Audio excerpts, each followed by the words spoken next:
கிறிஸ்து இயேசுவுக்குள் மிகவும் அன்பான சகோதர சகோதரிகளே, நம்முடைய பிதாவாகிய தேவனுடைய நாமத்தினாலும் கர்த்தராகிய கிறிஸ்து இயேசுவினுடைய நாமத்தினாலும் கிருபையும் இரக்கமும் சமாதானமும் நம் அனைவருக்கும் உண்டாகி பெருக கடவுது என்ற வாழ்த்துக்களை கூறி உங்கள் அனைவருக்கும் எனது அன்பு மற்றும் வாழ்த்துக்களை நான் தெரிவித்துக் கொள்கிறேன்.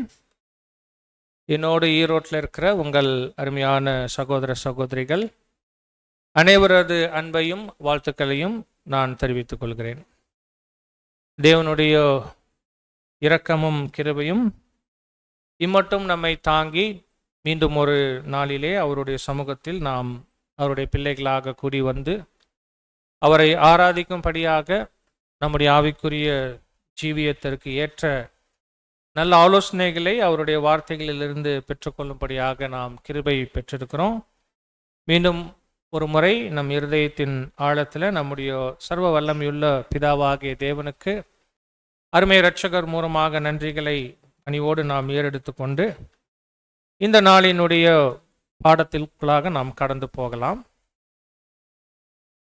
பிரியமானவர்களே, சேலம் ஐக்கியமாக இருக்கக்கூடிய உங்களுக்கு வரப்போகிற வருடத்தில் ஊழியம் புரியக்கூடிய சபையினுடைய ஊழியர்கள், மூப்பர்கள் மற்றும் உதவிக்காரர்களை தேர்ந்தெடுப்பதற்கான இந்த வருடத்துக்கான தேர்தலுக்கு நீங்கள் ஆயத்தமாகிறீங்க என்றும், அதனால் வழக்கம் போல தேர்தல் குறித்த பாடங்கள் வேண்டும் என்பதும் சகோதரர்களுடைய விண்ணப்பமாக இருந்து இன்று உங்கள் மத்தியில் தேர்தலுக்கு ஆயத்தமாகும் வகையில் தேவனுடைய வார்த்தைகளை பகிர்ந்து கொள்ளும்படிக்கு நாம் கடந்து வந்திருக்கிறோம்.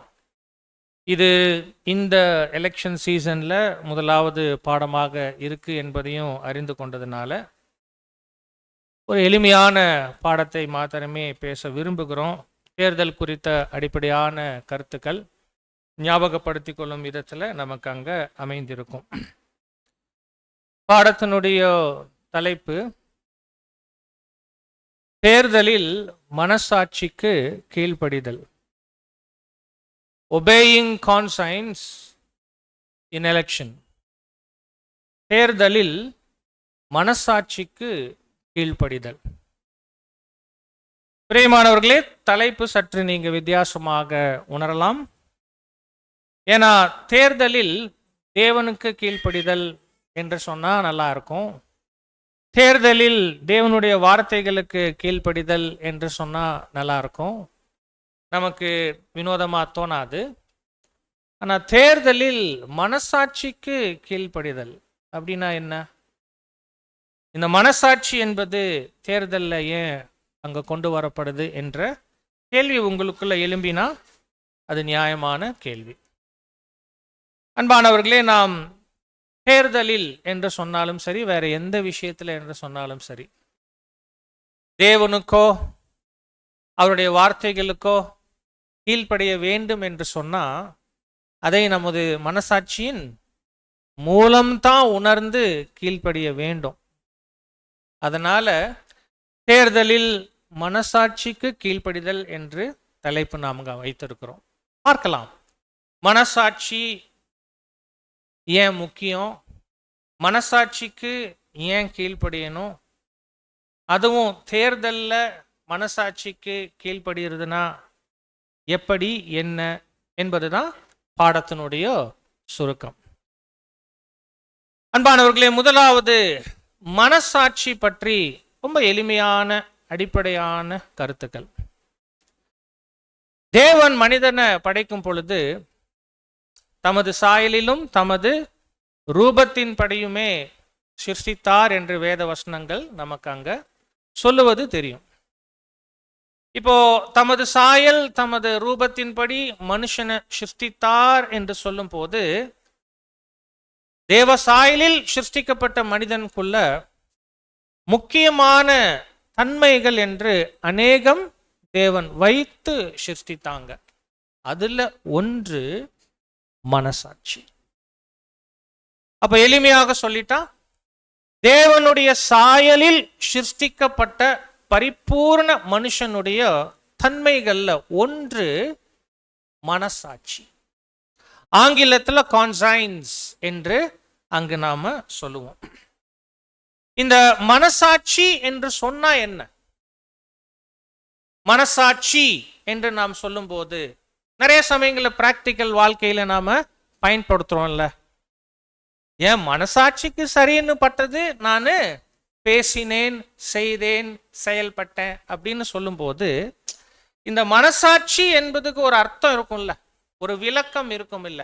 மனசாட்சினா என்ன? கண்டிப்பா நாம ஒத்துக்கொள்ளுகிறோம். அது போன்ற சில வார்த்தைகளை பயன்படுத்தும் போது மனிதனாக இருக்கக்கூடிய நமக்குள்ள ஒரு மனசாட்சின்னு ஒன்று இருக்கு அப்படிங்கிறது நம்ம புரிந்து கொள்ளுகிறோம். ஆனா மனசாட்சி என்பது என்ன? அதுக்கு ஒரு தெளிவான விளக்கம் கொடுத்தா என்ன நாம சொல்லலாம் என்று கேட்டா, அன்பானவர்களே, ஸ்லைட்ல நீங்க போங்க. ரொம்ப எளிமையான வாக்கியங்கள். மனசாட்சி என்பது நன்மை எது தீமை எது என்று பகுத்தறியக்கூடிய உணர்வு, ஒரு சென்ஸ். அது புரியுதுங்களா? அது ஒரு உணர்வு. ஆனா என்ன உணர்வு? எது நன்மை, எது தீமை, எது நீதி, எது அநீதி, எது உண்மை, எது பொய் அப்படின்னு நமக்கு உணர்த்தக்கூடிய ஒரு உணர்வு தான். இன்னும் தெளிவா சொன்னா, நன்மையையும் தீமையையும் பகுத்து பார்த்து இது நன்மை இது தீமை என்று நமக்கு சொல்லுகிற உணர்வு தான் என்னது? மனசாட்சி. ரொம்ப எளிமையான விளக்கம் அதுதான். அதுக்கு மேல குழப்பிக்கணுங்கிற அவசியமே அங்க இல்லை. இப்போ நம்ம கொஸ்டின் புக்ல 757வது பக்கத்துல இந்த வாக்கியம் நாம் அங்கு பார்க்கிறோம். மனசாட்சி என்பது நன்மை தீமை அறியும் உணர்வு அல்லது திறன் அல்லது ஆற்றல். நல்லது கெட்டது என்பதை உணர்த்தும் மனதின் ஒரு பகுதி, மனதின் ஒரு உறுப்பு, மனதின் ஒரு கூறு என்று அங்க சொன்ன. The faculties with which to determine between the right and the wrong. அதனால தான் சொன்னோம், தேவன் தமது சாயலில் தமது ரூபத்தின்படி மனிதனை படைத்த போது இந்த ஒரு திறன், இந்த ஒரு ஆற்றல், இந்த ஒரு உணர்வை மனிதனுக்குள்ள பரிபூர்ணமாக வைத்து தான் சிருஷ்டித்தாங்க. மனிதனுக்கு மனசாட்சியின் மூலம் சரி தவறு எது என்பதை பகுத்து உணரக்கூடிய ஒரு திறன் அங்கு இருந்துச்சு. இன்னும் சொல்ல போனா, மனிதன் அந்த மனசாட்சியின் படிதான் தன்னை வழிநடத்தி கொள்ளவே முடியும். அப்படியாக இந்த மனசாட்சியை தேவன் மனிதனுக்குள்ளாக வைத்து அங்க சிருஷ்டித்தாங்க. வேத வசனங்கள்ல போய் பார்த்தோம்னா இந்த மனசாட்சி பத்தி நிறைய வசனங்கள் இருக்கு. அதுவும் புதிய ஏற்பாட்டுல அப்போஸ்தலன் பவுல் அவருடைய நிருபங்கள் வாசித்தோம்னா மனசாட்சி பத்தி நிறைய வசனம் பேசுறாங்க. ஆனா நாம பொதுவா அதுக்கு அவ்வளவு கவனம் கொடுக்கறது இல்லை. இந்த மனசாட்சி என்பது கொஞ்சம் ஆழமான விஷயம். பொதுவா அதனாலேயே என்னமோ நம்ம கவனத்துக்கு அது வருவது இல்லை. ஆனா ரொம்ப முக்கியம். வேத வசனங்கள்ல பார்க்கும் பொழுது இந்த மனசாட்சி நல்ல மனசாட்சியா இருக்கணும், சுத்த மனசாட்சியா இருக்கணும் என்பதுதான் வலியுறுத்தப்படுது. புரியுதுங்களா? அது என்னது நல்ல மனசாட்சி அப்படின்னா? பாருங்களேன், மனசாட்சினா நல்லது கெட்டத தெளிவா பகுத்து காண்பிக்கக்கூடியதுங்கிறோம்ல. எந்த அளவுக்கு அது நல்லதை நல்லதாகவே காண்பிக்கும், தீயதை தீயதாகவே காமிக்கும். இப்படி நன்மை தீமைய, நீதி அநீதிய, உண்மை பொய்ய துல்லியமா காமிக்குது பார்த்தீங்களா? தவறே இல்லாம. அதுதான் என்ன மனசாட்சி? சுத்தம், நல்ல மனசாட்சி. பரிபூர்ண மனுஷனாக மனிதன் படைக்கப்பட்ட போது அவனுடைய மனசாட்சி அப்படிதான் இருந்துச்சு. ஏன்? பாவம் உள்ள வரல. பரிபூர்ண தன்மை, தேவனுடைய சாயல். அந்த மனசாட்சி நல்லதா சுத்தமானதா இருந்துச்சு. அப்படின்னா அது தெளிவா காண்பிக்கும் இது சரி, இது தவறு, அப்படி காமிச்சதுன்னா அது கரெக்டா இருக்கும். இந்த கெப்பாசிட்டியோட, இந்த ஆற்றலோட தான் தேவன் மனிதனை அங்க படைத்தாங்க. ஆனா என்ன ஆச்சு அன்பானவர்களே, மனிதன் பாவத்துக்குள்ளாக விழுந்து போயிட்டார். இப்ப விழுந்து போனதுக்கு அப்புறம் என்ன நடந்துடுச்சு அப்படின்னா, மனசாட்சி இன்னுமே இருக்கு மனிதனுக்கு. ஆனா இப்போ அந்த மனசாட்சி இதுதான் சரி, இதுதான் தவறு என்று காண்பிக்குது இல்ல. அது எப்படி இருக்கு அப்படின்னா, எல்லா சமயத்திலையும் அதை என்ன பண்ண முடியறது இல்ல, நம்ப முடியறது இல்லை. அப்படின்னா அது சில சமயங்கள்ல சரின்னு காண்பிக்கிறது எப்படியா இருக்கு, தவறா இருக்கு. அல்லது தவறுன்னு காமிக்கிறது எப்படி இருக்குது, சரியா இருக்கு. அப்ப என்ன நம்ம அங்க புரிஞ்சுக்கணும், இயல்பாகவே மனிதனுக்கு நன்மை தீமையை உணர்த்தக்கூடிய அந்த உணர்வு பாவத்தினாலும் வீழ்ச்சியினாலும் அதனுடைய ஒரு பூரணத்தன்மையை இழந்து அந்த மனசாட்சியிலையும் குறைவு உண்டாயிடுச்சு. அதனால தான் வசனங்கள்ல பேசும்போது விழுந்து போன மனிதர்களாக இருக்கிற நாம மனசாட்சியை எப்படியாக காத்துக்கொள்ளணும், நன்மையா காத்துக்கொள்ளணும். அப்படின்னா இயல்பாகவே அது இப்ப நன்மையா இல்ல, நல்லதா இல்ல, இயல்பாகவே அது என்ன எடுக்குது, குறைவு பட்டெடுக்குது, பலகீனப்பட்டெடுக்குது. அப்போ நாம ஒரு ஸ்பெஷல் முயற்சி செய்து அதை சரி பண்ணி கொள்ள வேண்டியதா இருக்கு. சரி, வசனங்கள்ல போய் நாம இப்ப பார்க்கலாம். இந்த மனசாட்சி படைக்கப்பட்ட போது துல்லியமா சரி எது தவறு எது என்று காண்பித்த அந்த மனசாட்சி வீழ்ச்சியினால அந்த துல்லிய தன்மையை இழந்து போயிருக்கு.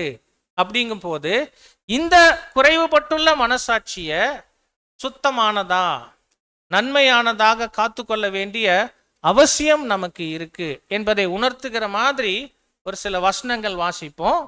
முதலாவது வசனம் 1 தீமோத்தேயு 1:5.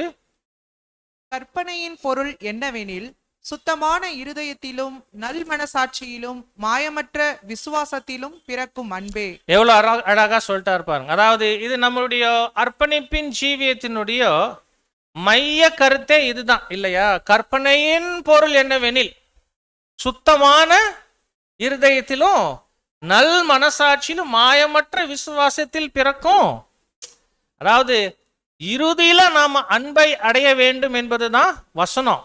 ஆனா அந்த அன்பு கூட எப்படிப்பட்ட ஒரு இருதயத்துல மனசாட்சியில நம்ம அடையணும் அப்படிங்கும் போது அது சுத்தமான இருதயமா இருக்கணும். கூடவே என்னவா இருக்கணும்,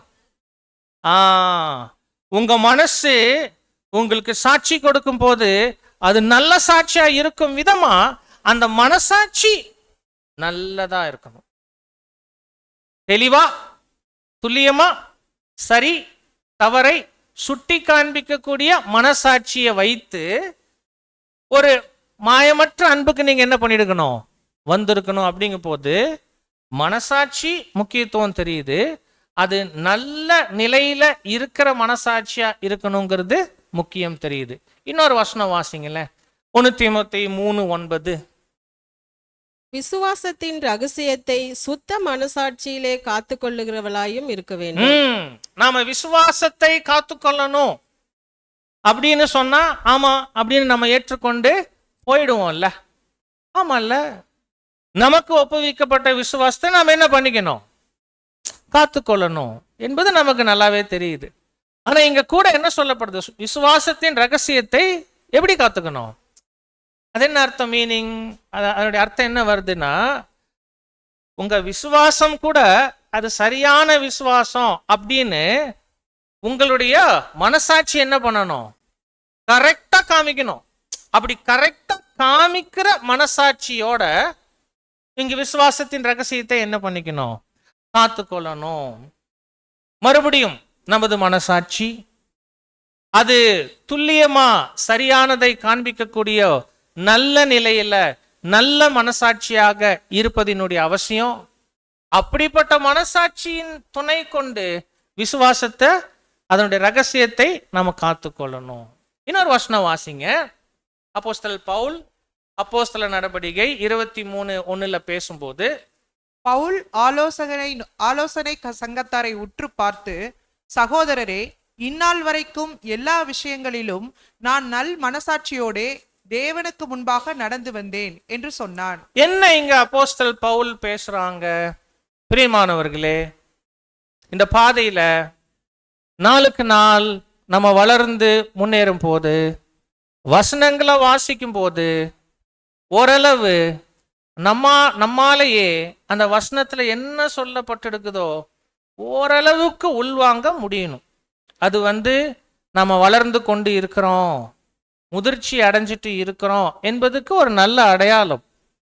இங்க வசனம் பார்த்தா நம்மளால சொல்ல முடியணும். இங்க ஆலோசனை சங்கத்தார்கிட்ட அப்போஸ்தல் பவுல் ஏதோ ஒன்று சொல்றாரு. சகோதரரே, இந்நாள் வரைக்கும் எல்லா விஷயங்களிலும், அந்த வார்த்தை முக்கியம். அவருடைய தனிப்பட்ட வாழ்க்கை, அவருடைய ஊழிய பாதை, அவருடைய ஆவிக்குரிய ஜீவியம், இதெல்லாம் தான் குறிக்குது. எல்லா விஷயங்களிலும் நான் நல் மனசாட்சியோட தேவனுக்கு முன்பாக நடந்து வந்தேன் என்று சொன்னான். இப்ப அப்போஸ்தல் பவுல் அப்படி நடந்திருக்கிறாருன்னா கண்டிப்பா நாம எப்படிதான் இருக்கணும்.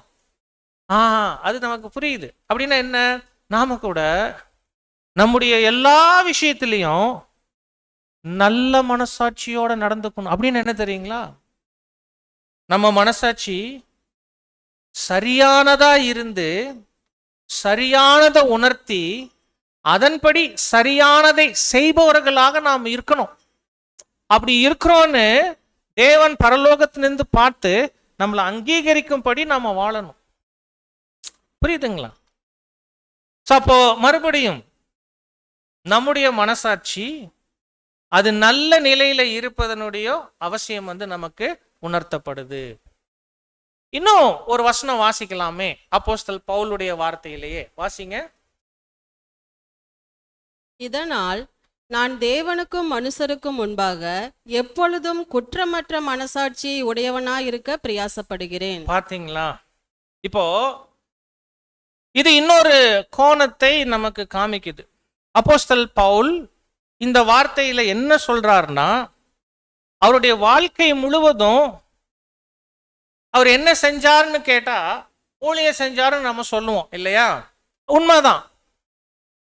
ஆனா அவர் வாழ்க்கை முழுக்க அவர் செய்த இன்னொரு விஷயம் நமக்கு அங்க சொல்லப்படுது. அது என்னன்னா, தேவனுக்கும் மனுஷருக்கும் முன்பாக, நல்லா கவனிக்கணும், தேவன் பார்வையிலும் சரி, அப்புறம் யார் பார்வையிலும், மனுஷர் பார்வையிலும் சரி, என் மனசாட்சி குற்றமற்றதா இருக்கும்படிக்கு நான் என்ன பண்ணிடுக்கிறேன்?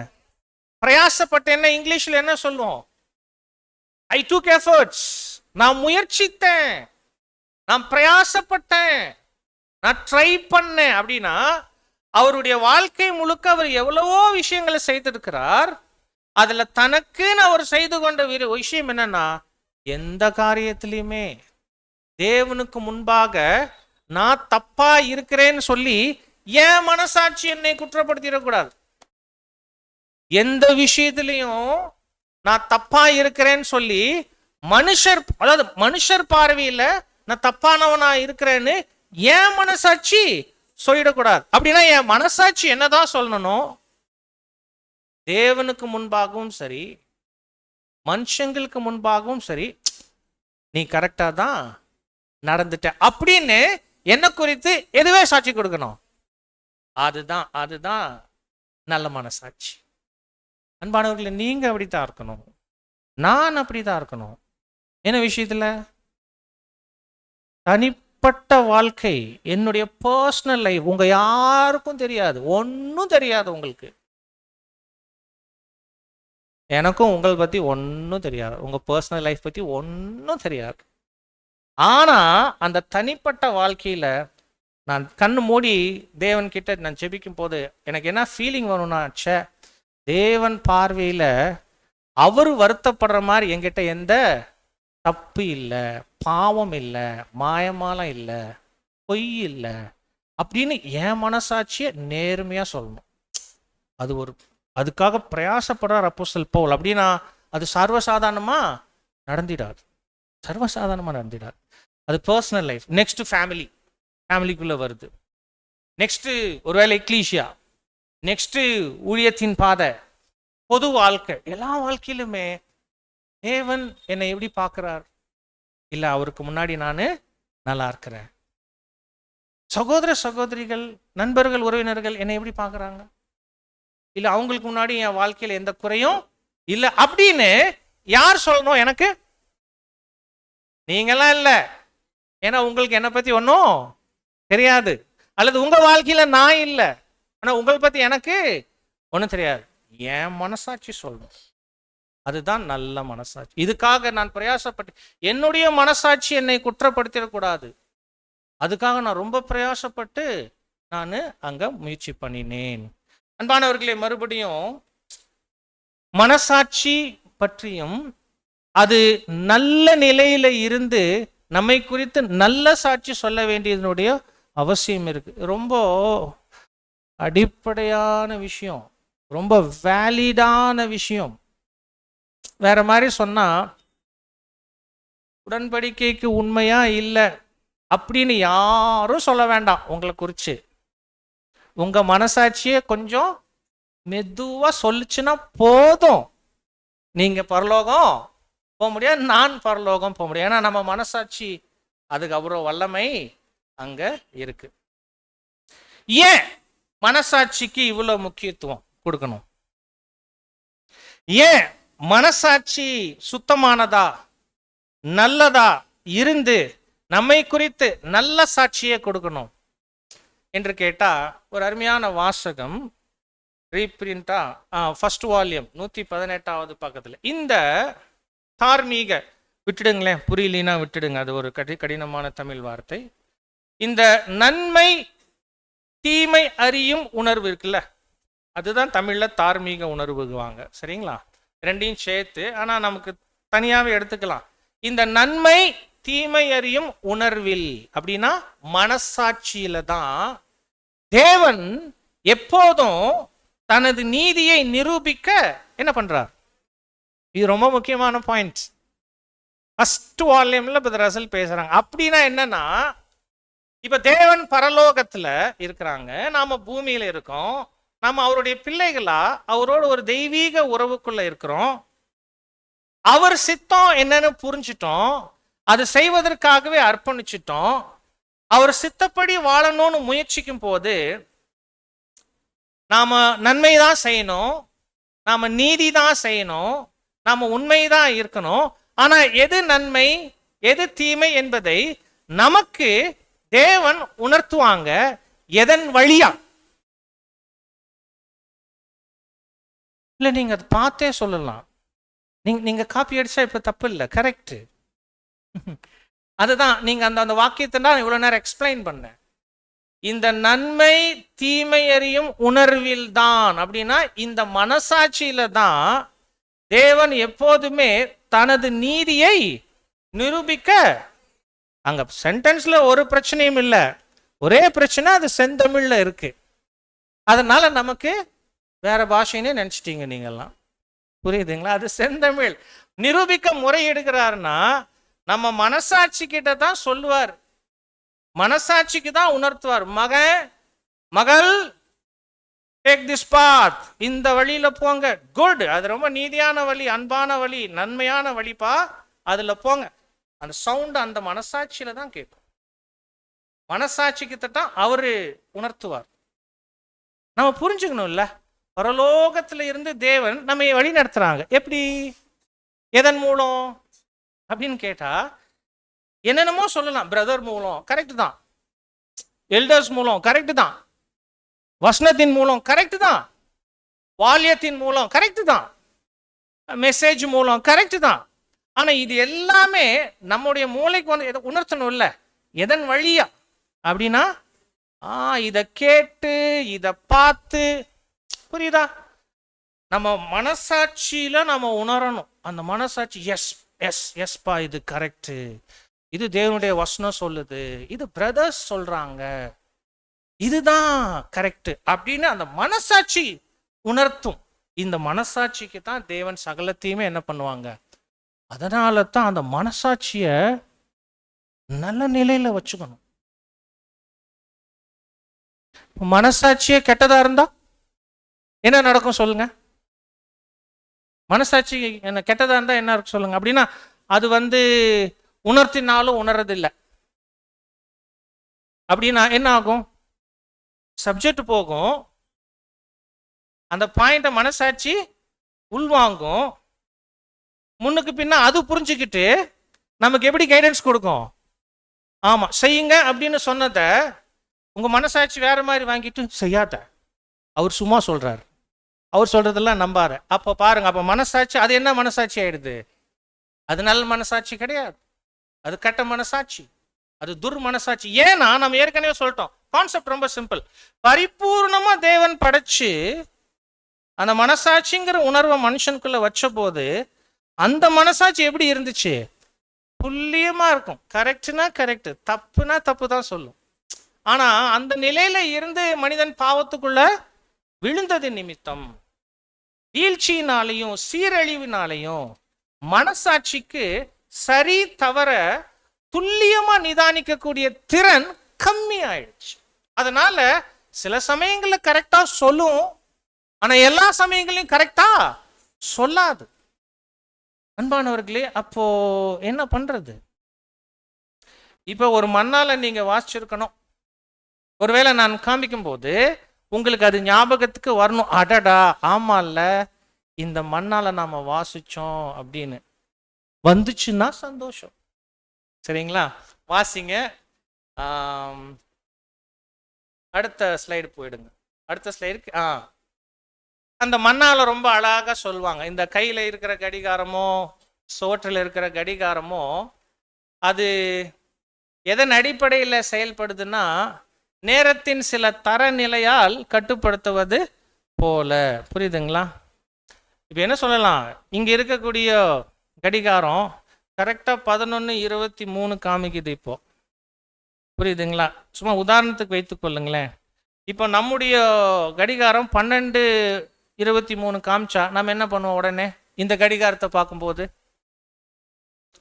உங்களுக்கு முன்னாடி இல்லை எனக்கு முன்னாடி இருக்கு, உங்களுக்கு பின்னாடி ஒன்று இருக்கு, சரிங்களா? உடனே நான் ஏன் வாட்சை அதை பார்த்து நான் என்ன பண்ணிக்குவேன்? ரெகுலேட் பண்ணுவேன். அதே மாதிரி அந்த வாட்ச் கூட வேற ஏதாவது ஒரு விஷயத்தை வச்சு என்ன பண்ணும்? இப்போ பொதுவாக நம்ம அப்படி எல்லாமே டைமை ரெகுலேட் பண்ணுறதுக்கு எதை யூஸ் பண்ணுறோம்? ரயில்வே டைம் அப்படின்ட்டு அந்த ரயில்வே ஸ்டேஷன்லையோ அல்லது ஒரு ஒரு ஊருக்கும் அந்த சங்கெல்லாம் ஊதும், மணியெல்லாம் அடிக்கும், அதெல்லாம் கரெக்டாக இருக்கும்னு சொல்லிட்டு அப்படி தான் நம்ம என்ன பண்ணுறோம்? அதுதான் அங்கே முதல் வார்த்தையில் சொல்லி, எந்த ஒரு கடிகாரமும் நேரத்தின் சில தரநிலையாய் கட்டுப்படுத்துவது போல நம்முடைய மனசாட்சியும் சில நீதி மற்றும் ஒழுக்க தத்துவங்களால் எப்போதும் கட்டுப்படுத்தப்பட வேண்டியது. பரிபூர்ணமா செயல்பட்டு கொண்டிருந்த மனசாட்சி நமக்கு சரியானதை தவறானதை துல்லியமா காமித்த வரைக்கும் அது சொல்றத கேட்டு கண்ணை மூடிட்டு நம்ம நடந்துடலாம். ஆனா இப்ப அந்த மனசாட்சியும் என்ன ஆயிடுச்சு? அதுவே துல்லியமா காண்பிக்கக்கூடிய திறனை இழந்திருக்கிறதுனால அதை நம்பி நாம் இனிமேல் என்ன பண்ண முடியாது? செயல்பட. புரியுதா அந்த கான்செப்ட்? அப்படின்னா இனிமேல் நீங்க என்ன சொல்லக்கூடாது தெரியுங்களா? வாழ்க்கையில, பிரதர் ஏன் அப்படி செஞ்சீங்க, நீங்க என்ன சொல்லக்கூடாது? ஏன் மனசாட்சிக்கு தோணுச்சு அப்படியெல்லாம் சொல்லாதீங்க. அந்த அளவுக்கு உங்களை பெர்ஃபெக்டா நடத்துறதுக்கு உங்க மனசாட்சி அப்படி இல்லை, அது புரிஞ்சுக்கணும். நானும் உங்ககிட்ட அப்படி சொல்ல மாட்டேன், சரிங்களா? நம்ம நீதியா நடந்துக்கலாம். புரியுதுங்களா? பண்ண முடியாது அப்படி. அப்போ இந்த மனசாட்சி நம்மை சரியாக வழி நடத்தணும்னா என்ன பண்ணணும்? அந்த மனசாட்சியே நம்ம என்ன பண்ண வேண்டியதா இருக்கு? சரிப்படுத்த வேண்டியதா இருக்குது. அட எனக்கு சரியான பாதையை நீ காமிக்கணும்னா நீ முதல்ல என்ன ஆகணும்? ரொம்ப சிம்பிள். எனக்கு என்னுடைய வாட்சு காண்பிக்கக்கூடிய நேரம் சரியா இருந்தாதான் நான் சரியா காரியங்களை நேரத்துக்குள்ள செய்ய முடியும். அதுவே அங்க தவறான நேரத்தை காமிச்சதுன்னா நான் முதல்ல அதை என்ன பண்ண வேண்டியது இருக்கு? நீ சரியான நேரத்தை காண்பிக்கும்படி நீ சரியாக நான் அதை ரெகுலேட் பண்ணிட்டு அதுக்கப்புறம் அதை ஃபாலோ பண்ணாதான் என்ன ஆகும்? கரெக்ட். அதனால நமக்கு என்ன அவசியம்னு அன்பானவர்களே, இந்த விழுந்து போன நிலையில, இந்த பலகீன நிலையில நம்ம மனசாட்சி சரி தவற நிதானிக்கக்கூடிய ஒரு திறன் துல்லியமா அதுக்கு இல்லாம இருக்கிறதுனால முதலாவது அதற்கு சரி எது தவறு எது என்று துல்லியமா நாம அதுக்கு காண்பிக்க வேண்டியதா இருக்கு. நாம எப்படி அதுக்கு உணர்த்துறது அப்படின்னா, எவ்வளவு அழகா சொல்ற, அந்த தரநிலை எது? ஓ, இப்ப பாருங்க, வீக்கா இருக்கிற நம்ம மனசாட்சியினுடைய அந்த குறைய சரி பண்ணிட்டு அதுக்கப்புறம் சரியான மனசாட்சியின்படி நாம் என்ன பண்ணணும், காரியங்களை நடக்கணும். சிலர் கண்ணு மூடி தியானமா இருக்கிறீங்க, கண்டினியூ, சரிங்களா? ஆனா உள்ள கேளுங்க, தப்பில்லை, சரியா? ஆமா, அப்படின்னா என்ன? ரொம்ப அழகா இருக்கு. எந்த ஒரு கடிகாரமும் நேரத்தின் சில தரநிலையால் கட்டுப்படுத்துவது போல நம்முடைய மனசாட்சியும் சில நீதி மற்றும் ஒழுக்க தத்துவங்களால் எப்போதும் கட்டுப்படுத்தப்பட வேண்டியது அவசியம். நம்ம மனசாட்சியை கட்டுப்படுத்தக்கூடிய அந்த தரநிலை அப்படிங்கிறது எதுனா தேவனுடைய வார்த்தையாகிய. ஏன்னா தனிப்பட்ட வாழ்க்கை, குடும்ப வாழ்க்கை, ஐக்கியம், ஊழிய பாதை, எது சரி, எது தப்பு, எது நீதி, எது அநீதி, எது நன்மை, எது தீமை என்று துல்லியமா காமிக்கக்கூடிய ஒரு ஸ்கேல், ஒரு அளவுகோல் தேவனுடைய வார்த்தை. இந்த தேவனுடைய வார்த்தையை வச்சு மனசாட்சிக்கு நாம கற்றுக் கொடுக்கணும். இதெல்லாம் சரியான கொள்கைகள், நீதியான கொள்கைகள், நன்மையான கொள்கைகள். அதுக்கு புறம்பாய் இருக்கிறது எல்லாமே நம்ம செய்யக்கூடாது, நாம முயற்சிக்க கூடாது, அது தப்பு, அது பாவம், அது அநீதி. இப்படி தேவனுடைய வார்த்தைகளினால அடிக்கடி உணர்த்தப்படக்கூடிய மனசாட்சி, அது அந்த குறை நீங்கி நல்ல நிலையில இருக்கும். அதுதான் நல்ல மனசாட்சி. அந்த மனசாட்சியின்படி இப்ப நாம் என்ன பண்ணலாம், நாம நடத்தலாம். அப்போ ரொம்ப எளிமையா சொல்லிட்டா, அப்ப நம்ம மனசாட்சியின்படி இப்போ நடக்கக்கூடாதா அப்படின்னு கேட்டா நீங்க என்ன பதில் சொல்றீங்க? நான் எவ்வளவு நேரம் வேணா பொறுமையா இருக்கிறேன், ஏன்னா உங்களுக்கு ஏதாவது புரிஞ்சிருக்கணும் இல்ல. இப்போ மனசாட்சியின்படி நடக்கணும்னா நம்ம எப்படி நடக்கலாம்? நடக்கலாமா கூடாதா? எனக்கு அது சொல்லுங்க. நடக்கலாம். எப்படி? அதுதான் கொஞ்சம் அடி வாங்கியிருக்குதே, துல்லியமா காமிக்கிறது இல்லையே. எக்ஸாக்ட்லி. இப்போ நாம இப்பயும் மனசாட்சியின் மூலம்தான் தேவன் நமக்கு வழி நடத்துவாங்க. ஆனா எப்படின்னா, அவருடைய ஆவியை கொடுத்திருப்பார். அந்த ஆவியின் துணை கொண்டு வசனங்களை நாம பார்க்கணும். வசனங்கள் எது சரின்னு சொல்லி இருக்குதோ அது நம்ம மனசாட்சிக்கு இதை செய்யணும் உணர்த்துவதுக்கு நாம் என்ன பண்ணோம், அனுமதிக்கணும். அப்படி மனசாட்சி உணர்த்துக்கிற காரியத்தை கண்ணை மூடிட்டு என்ன பண்ணுங்க, செஞ்சிடுங்க. கண்ணை மூடிட்டு செஞ்சிடுங்க. தேவனுடைய ஆவி, அவருடைய வார்த்தைகள், இந்த இரண்டினால இயக்கப்படக்கூடிய மனசாட்சி இருக்கணும். உங்க மனசாட்சி உங்களுக்கு என்ன சொல்லணும்னா, தேவனுடைய வசனம் இப்படி சொல்லுது, அல்லது 7ஆம் தூதனுடைய எழுத்துக்கள் இப்படி சொல்லுது, இந்த விஷயத்துல நீ இதுதான் செய்யணும், செய் அப்படின்னு சொல்லுது இல்ல மனசாட்சி. கண்ணை மூடிட்டு செய்யுங்க. உங்க பர்சனல் லைஃப் என்ன வேணா செய்யுங்க இப்படி, உங்க ஃபேமிலியில என்ன வேணா செய்யுங்க இப்படி, எக்லீஷியால இப்படி, வெளி உலகத்துல இப்படி. ஆனா உங்க மனசாட்சி செய்யணும் சொல்றதுக்கு எது ஆதாரமா இருக்கணும்? எக்ஸாக்ட்லி, வசனம் இருக்கணும், ரைட்டிங்ஸ் இருக்கணும். அதன்படி நீங்க செய்யணும். எவ்வளோ அருமை பாரு. இப்போ இவ்வளவு நேரம் பேசுறதுடைய சுருக்கம் சொன்னோம்னா, பரிபூர்ணமா தேவன் சிருஷ்டித்தாங்க, துல்லியமா சரி தவறை காண்பிக்கக்கூடிய மனசாட்சி இருந்தது, பிரச்சனை இல்லாம மனிதன் அதன்படி நடந்தான். பாவம் வந்துச்சு, பரிபூர்ணம் இழந்தான், மனசாட்சியும் கூட துல்லியமா வழி நடத்தக்கூடிய திறனை இழந்து போச்சு. இப்ப விழுந்து போன சுபாவத்துல நாம் இருக்கிறோம். இந்த குறைவுபட்டுள்ள மனசாட்சியை வைத்து எப்படி வழி நடத்தி கொள்வது? முதல்ல மனசாட்சியை சரி பண்ண வேண்டியது இருக்குது. மனசாட்சி எதை வச்சு சரி பண்ண வேண்டியது இருக்கு? சரி எது தவறு எது என்பதை எப்போதுமே துல்லியமா காமிக்கிற அளவுகோல் எது? தேவனுடைய குட். அந்த வார்த்தை கிட்ட போங்க, வார்த்தையை வச்சு உங்க மனசாட்சியை எஜுகேட் பண்ணுங்க. இதனால தான் நம்ம சண்டே சப்ஜெக்ட் கேட்கிறோம், வீக் டேஸ்ல நிறைய சப்ஜெக்ட் கேட்கிறோம், வெரியன் டிஸ்கஷன் பண்றோம். எதுக்கு? அந்த மனசாட்சி அதனுடைய குறைவை என்ன பண்ணிட்டு இருக்கு?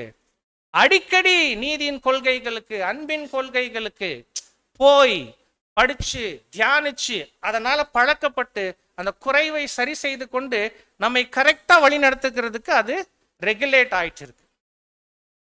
அப்படி ரெகுலேட் ஆன மனசாட்சி நமக்கு சொல்லுவது எதுவோ இப்ப நாம் அது செய்யணும். மனசாட்சி விஷயத்துல நிறைய கொள்கைகள் நாம் கடைபிடிக்க வேண்டி இருக்கு. சகோதர சகோதரிகளே, நாம ஒரே ஒரு கொள்கை மாத்திரம் இன்னைக்கு பார்க்கலாம், பார்த்துட்டு அடுத்த பகுதிக்குள்ள போலாம். அப்போ இந்த மனசாட்சி விஷயத்துல நம்ம கடைபிடிக்க வேண்டிய ஒரு கொள்கைனா என்ன? ஏன்னா பாடத்துல வேற சகோதரர்கள் இந்த வார்த்தையை சொல்லிடுறாங்க, ஒரு நீதியின் கொள்கை என்னவெனில் அப்படின்னா கொள்கைன்னா என்னன்னு முதல்ல புரிஞ்சுக்கணும்ல. What is a principle? நான் வேணா உங்களுக்கு ஒரு ஆப்ஷன் கொடுக்கலாம். கொள்கைனா இஷ்டப்பட்டா கடைபிடிக்கலாம், இல்லாட்டி விட்டுறலாம். இது ஒரு பதில். இன்னொரு பதில், கொள்கைனா அப்படியெல்லாம் விட முடியாது, கடைபிடிச்சே ஆகணும். ஏ அல்லது பி. ஏக்கு ஓட் பண்றவங்க எல்லாம் கை தூக்குங்க. வேணாம் வேணாம் வேணாம், சும்மா சும்மா சொல்லுங்க. இப்ப ஏது முதலா ரெண்டாவதா? ஒரு கொள்கைனா என்ன? ரெண்டாவது சொன்னோம் பார்த்தீங்களா, தட் இஸ் பிரின்சிபல். அப்படின்னா என்னன்னா, நம்மை நடத்தக்கூடிய கருத்துக்கள் மாறவே மாறும். பொய் பேசக்கூடாது கொள்கை அப்படின்னா, பேசக்கூடாதுன்னா பேசக்கூடாது, பேசவே கூடாது. இல்ல பேசுறதுனா கூட பேசலாம், இல்லாட்டி கொஞ்சம் பேசி கொஞ்சம் அப்படி இல்லை, பேசக்கூடாதுன்னா பேசக்கூடாது, அதுதான் கொள்கை. அப்படின்னா நம்முடைய நடத்தையை முழுதுமாக கட்டுப்படுத்தக்கூடிய ஒழுக்க நெறி கருத்துக்கள் தான் கொள்கை. அப்போ இந்த மனசாட்சியின் விஷயத்துல நாம சில கொள்கைகளுக்கு கீழ்ப்படியணும். அதுல ஒரே கொள்கை தான் இன்னைக்கு பேசுறோம். அது என்ன அப்படின்னா, ரோமர் 13:5 வாசிங்க. ஆகையால் நீங்கள் கோபாக்கினை நிமித்தம் மாத்திரமல்ல, மனசாட்சி நிமித்தமும் கீழ்ப்படிய வேண்டும். அந்த ப்ளூ அந்த எல்லோ அது மாத்திரம் நீங்க கவனிச்சுட்டா போதும். அதை கவனிச்சுட்டு கொள்கை என்னன்னா, நமக்கு நமது மனசாட்சி தேவனுடைய வார்த்தைகளினால வழிநடத்தப்பட்டு, அவருடைய ஆவியினால வழிநடத்தப்பட்டு, நமக்கு எதை சொல்லுதோ உணர்த்துதோ என்ன பண்ணி ஆகணும். இப்ப நான் அது கொள்கைன்னு சொல்லிட்டேன், கீழ்ப்படிச்சுதான் ஆகணுமா? இல்லை, இப்ப நான் வேற மாதிரி கேள்வி கேட்கிறேன். அப்ப என் மனசாட்சி தேவ ஆவியின் படியும் வேத வார்த்தைகளின் படியும் செய் அப்படின்னு உணர்த்துறத நான் செய்ய போறேன், நீங்க எல்லாம் வேண்டாங்கிறீங்க. இப்ப நான் என்ன பண்றது? அதான் பாயிண்ட். சகோதர சகோதரிகளே, ஒரு நல்ல கருத்து. நீங்க ஜீவ கிரீடத்தை பெற்றுக்கொள்ளணுமா? எத்தனையோ நல்ல ஃபார்முலாஸ் இருக்கு. அதுல ஒண்ணு இது, தேவனுடைய வார்த்தை, அவருடைய ஆவி உங்க மனசாட்சிக்கு உணர்த்துவதை என்ன பண்ணிடுங்க, கீழ்ப்படிஞ்சிடுங்க, நீங்க ஜெயிச்சிடுவீங்க. சிம்பிள், ரொம்ப சிம்பிள். இங்க பிரச்சனையே என்ன தெரியுங்களா? ஒண்ணு, அந்த மனசாட்சிய வசனத்தின்படி ஆவியின்படி வழிநடத்த அனுமதிக்காம சும்மா நம்மளுடைய ரிப்பேரான மனசாட்சியின்படி என்ன பண்ணிட்டு இருப்போம், ரொம்ப தைரியமா செயல்பட்டு இருப்போம். என் மனசாட்சிக்கு சரின்னு பட்டதுங்க பிரதர் அப்படின்னு. ரொம்ப ராங். அப்படி இல்லை. வசனம் உணர்த்தக்கூடியதை என் மனசாட்சி உணர்ந்து எனக்கு சொல்லுது, ஆனா செய்யறதுக்கு என்ன இருக்காது, நமக்கு தைரியம் இருக்காது. ஏன்னா பிரதர்ஸ் வேணாங்கிறாங்க, சிஸ்டர்ஸ் வேணாங்கிறாங்க. புரியுதா? இங்கதான் சிக்கல். நம்ம இப்படிதான் ரொம்ப வீக்கா அங்க ஆயிடுறோம். ஆனா ஒரு கொள்கை மாத்திரம் பார்த்தலாம். நான் அதிகம் பேச விரும்பல இன்னைக்கு. சோ நமது மனசாட்சிக்கு நாம் என்ன பண்ணி ஆகணும், கீழ்ப்படிந்தே ஆகணும். வாசிங்களேன், ரீப்ரிண்ட் 4:9-19 எவ்வளவு அழகா சொல்றாரு. அப்போஸ்தலருடைய சிந்தனை என்னவெனில், நாம் கையாளுவதில் நமது மனசாட்சியே அதி முக்கியத்துவம் வாய்ந்ததாக இருக்கிறது. ஆகையால் அதற்கு எப்பொழுதும் கீழ்ப்படிய வேண்டும். பாருங்களேன், இப்ப இந்த வாக்கியத்துல நிறைய நல்ல நல்ல வார்த்தைகள் எல்லாம் இருக்கு. ஆனா அந்த கருத்தை உள்ள வாங்குங்க. அப்போஸ்தலர்கள் சொல்லுகிறதெல்லாம் பார்த்தா நமக்கு என்ன தோணுதுன்னா, நாம கையாளுவதிலேயே நமது மனசாட்சியே முக்கியத்துவம் இல்லை. என்ன முக்கியத்துவம்? Very important aspect. நம்ம டீல் பண்ற விஷயத்துல, கையாளுற விஷயத்துல ஒரு முக்கியமான விஷயம் என்னன்னா நம்ம மனசாட்சி. பாத்தீங்களா? நம்ம மனசாட்சி ரொம்ப முக்கியமான விஷயம். ஆகையால் அதற்கு எப்பொழுதும் என்ன பண்ணுங்க, கீழ்ப்படிய வேண்டும் இல்லை, அதுக்கு எப்பொழுதும் கீழ்ப்படியணும். எளிமையா சொல்லிட்டோம், பாயிண்ட் நீங்களும் கேட்டீங்க. இதன்படியே நடந்துட்டு இருக்கிறோம். கடந்த 4 மாசம் 5 மாசம்னா ஓட்டம் முடிஞ்சிரும். புரியுதுங்களா? இப்பதான் நடக்கிறதுக்கு யோசிக்கிறோம். புரியுதா நம்ம சொல்றது? இதெல்லாம் ஒரு புதிய சிருஷ்டியை கட்டுப்படுத்துகிற கொள்கைகள். ஒரு புது சிருஷ்டி எப்படி வளரும், எப்படி முதிர்ச்சி அடையும், எப்படி தேவன் எதிர்பார்க்கக்கூடிய கனிகள் கொடுக்கும், இதெல்லாம் பிராக்டிக்கல் லைஃப்ல வரணும். தேவனுடைய வசனம் தெளிவா உணர்த்துது என் மனசாட்சிக்கு, என் மனசாட்சி எனக்கு அதன் மூலம் உணர்த்துது. அந்த காரியத்துக்கு நான் கீழ்ப்படிவேன்.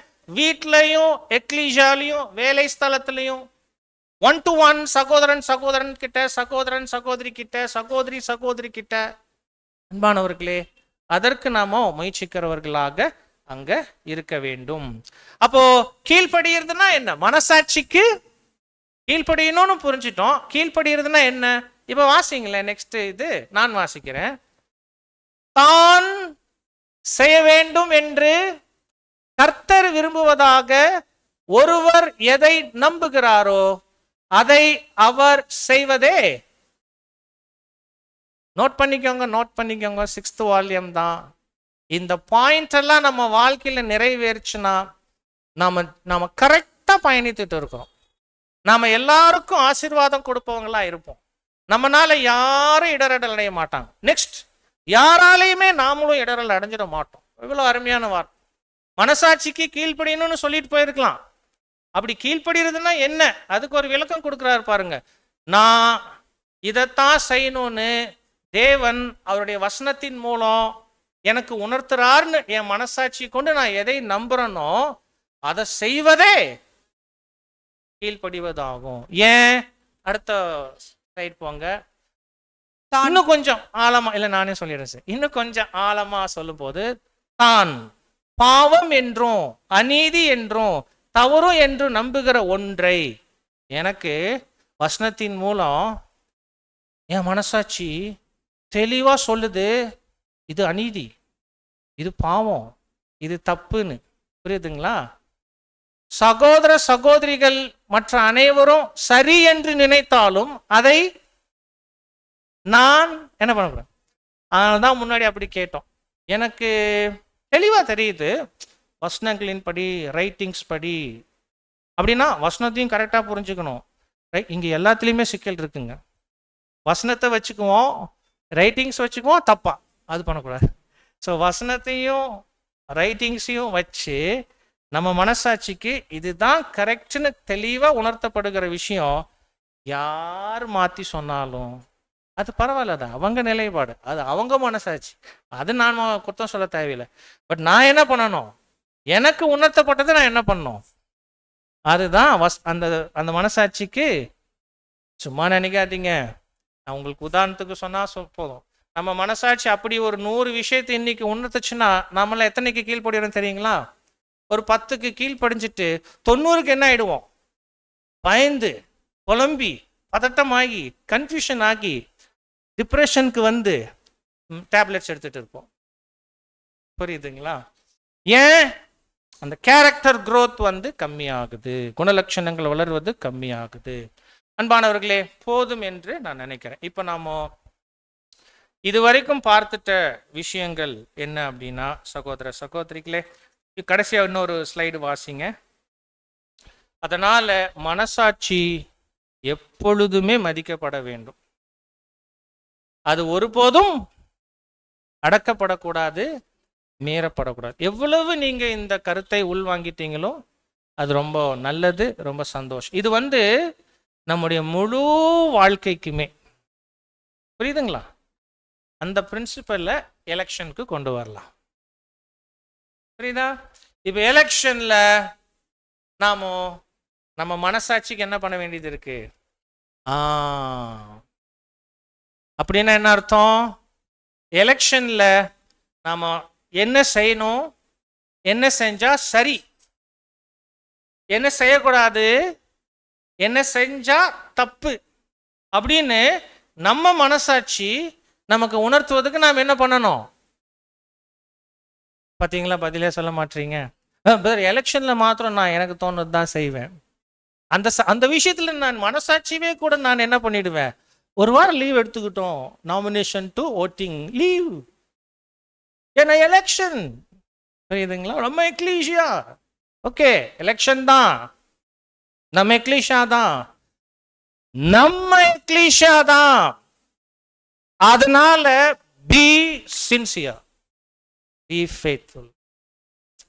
நம்முடைய ஆவிக்குரிய ஜீவியம், உடன் சகோதர சகோதரருடைய ஆவிக்குரிய ஜீவியம், தேர்ந்தெடுக்கப்படுகளுடைய ஆவிக்குரிய ஜீவியம், இது எல்லாமே அந்த எலெக்ஷன்ல சம்மந்தப்பட்டிருக்கனால அந்த எலெக்ஷன் அதிக பயத்தோடும் பக்தியோடும் நாம் பங்கெடுக்கணும். ஸோ அதில் நம்ம மனசாட்சி என்ன சொல்லுதோ அதுக்கு என்ன பண்ணணும்? ஏன் நம்ம அதை ஸ்ட்ரெஸ் பண்ணுறோம்னா, நிறைய பேர் கீழ்படுகிறது இல்லை. அவங்களுக்கு நல்லா தெரியும் யாரை தேர்ந்தெடுக்க வேண்டும், எப்படிப்பட்டவங்கள. இப்போ நான் கேட்குறேனே, இப்போ முதல் கிளாஸ் எடுக்க போகிறோம், எலெக்ஷன் பற்றி ஒன்றுமே தெரியாதா உங்களுக்கு?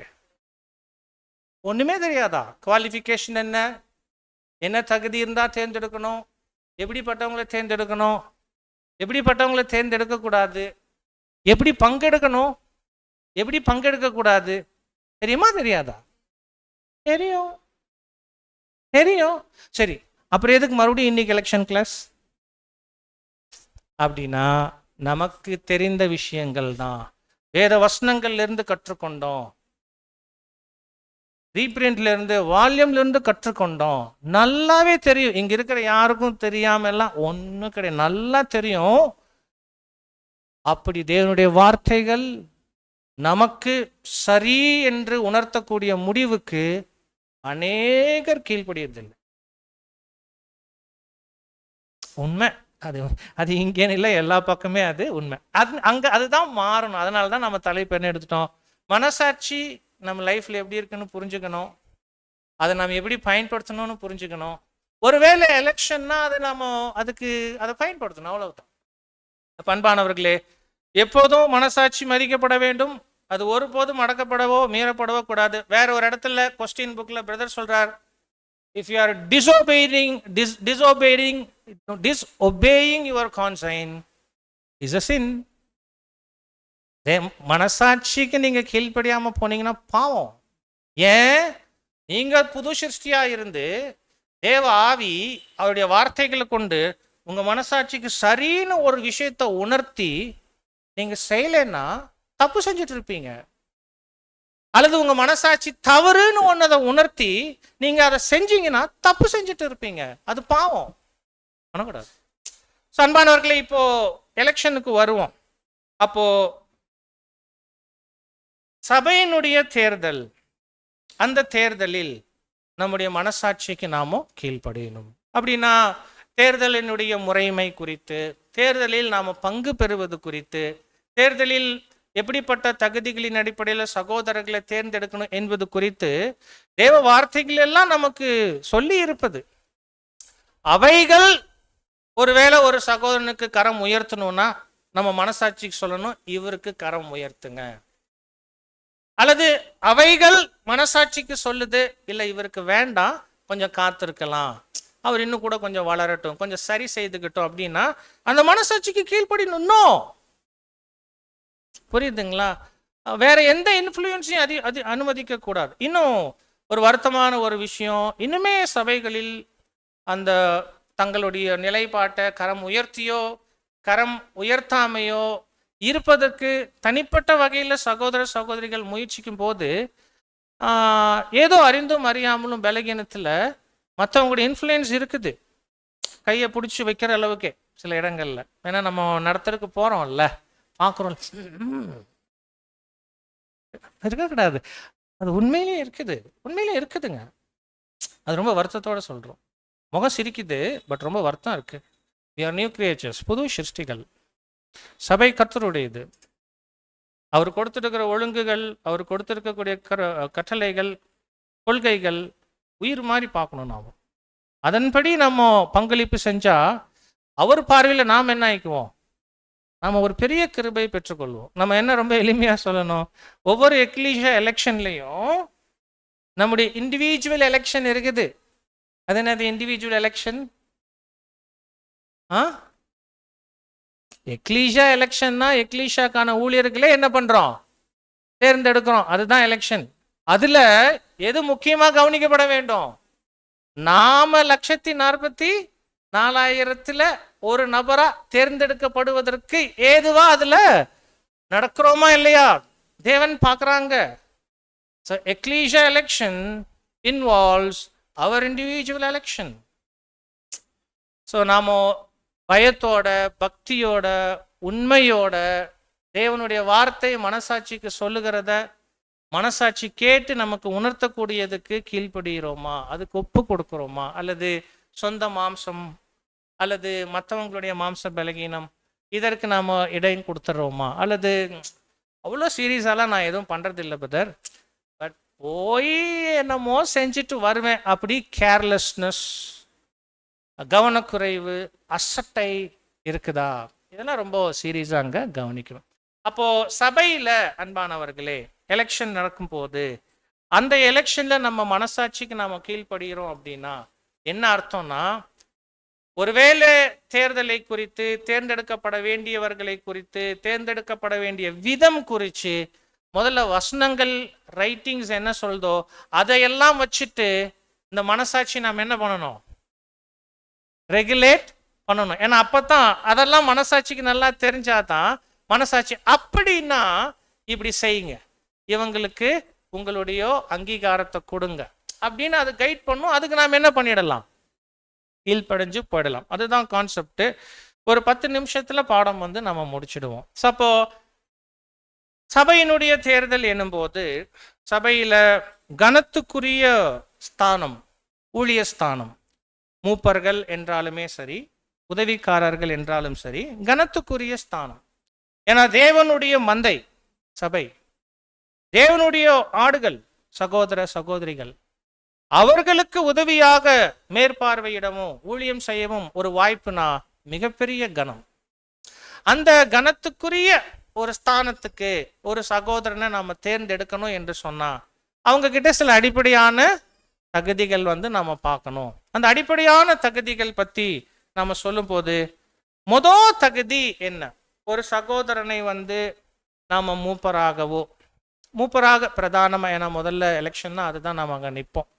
தேர்ந்தெடுக்கிறோம் அப்படின்னு சொன்னா ரொம்ப அடிப்படையான விஷயம்தான். தேர்ந்தெடுக்கிறோம் என்று சொன்னா நம்பர் 1 என்ன தகுதி இருக்கணும்? நீங்க ஏதாவது சொல்வீங்க நான் கேட்டு நேரம் வீண் பண்ண விரும்பல. அன்பானவர்களே வாசிங்க வசனம் அடுத்த ஸ்லைட்ல. மத்தேயு 20:27.